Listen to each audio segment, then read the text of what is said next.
If you do need to replace one of those clip things on the DeWalt TStak storage system, you'll find out that these are kind of pushed in at the factory, and they're kind of press fit in there. And there's no real way to take these things out. If you want to salvage one from a unit you don't need the clips for.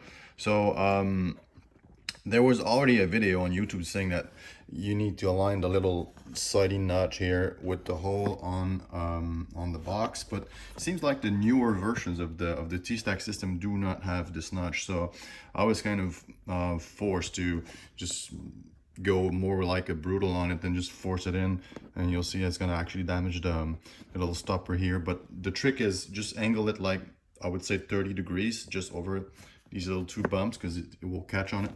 And using like big pliers, like China lock kind of pliers, you just tough to do that one-handed, but you just grab it like that and just press it in, and you will be able to release the clip from the unit. And this way you can salvage one, and you use the same method to just put it back in there. But just do note that it's actually gonna damage the little stopper bump here. Let's just focus on this thing here. All right, there you go. So you see, so the damaged one is on the top, but doesn't seem to impede with the locking system. The clips still work fine, and that's kind of a nice convenient trick I actually used to salvage one clip from a unit and move it to the other one. All right, take care.